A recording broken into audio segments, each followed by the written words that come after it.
ایک بادشاہ کے دربار میں ایک اجنبی نوکری کی طلب کے لیے حاضر ہوا۔ قابلیت پوچھی گئی تو اس نے کہا کہ سیاسی ہوں۔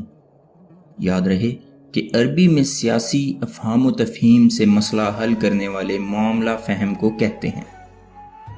بادشاہ کے پاس سیاستدانوں کی بھرمار تھی۔ اسے خاص گھوڑوں کے استبل کا انچارج بنا لیا جو حال ہی میں مر گیا تھا۔ چند دن بعد بادشاہ نے اس سے اپنے سب سے مہنگے اور عزیز گھوڑے کے متعلق دریافت کیا۔ اس نے کہا کہ یہ نسلی نہیں ہے۔ بادشاہ کو تعجب ہوا۔ اس نے جنگل سے سائس کو بلا کر دریافت کیا۔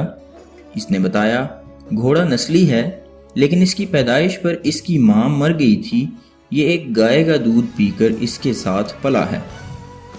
مسئول کو بلایا گیا۔ اس سے پوچھا گیا کہ تم کو یہ کیسے پتا چلا کہ یہ اصلی نہیں ہے؟ اس نے کہا جب یہ گھاس کھاتا ہے تو گایوں کی طرح سر نیچے کر کے، جبکہ نسلی گھوڑا گھاس منہ میں لے کر سر اٹھا لیتا ہے۔ بادشاہ اس کی فراست سے بہت متاثر ہوا۔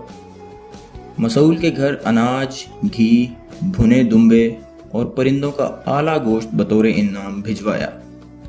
اس کے ساتھ ساتھ اسے ملکہ کے محل میں تعینات کر دیا۔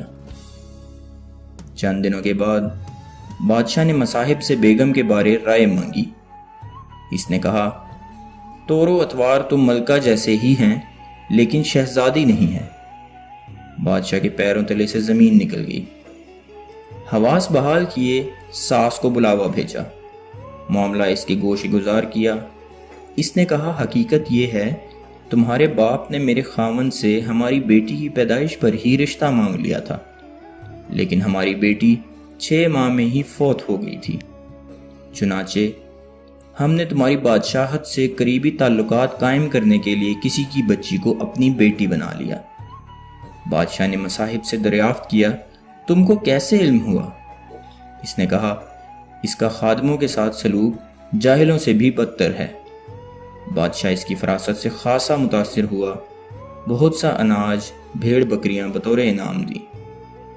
ساتھ ہی اسے اپنے دربار میں متعین بھی کر دیا۔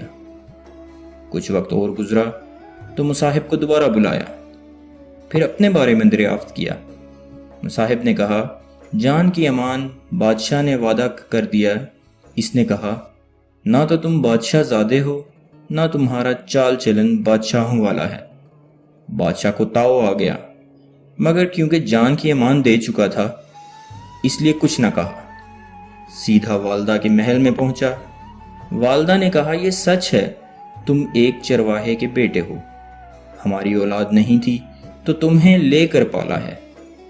بادشاہ نے مصاحب کو بلایا اور پوچھا بتاؤ تمہیں کیسے علم ہوا؟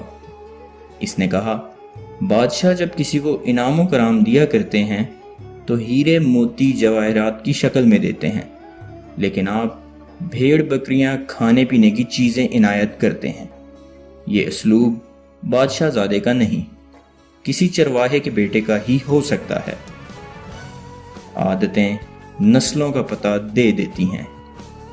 عادات، اخلاق اور طرز عمل خون اور نسل دونوں کی پہچان کرا دیتے ہیں۔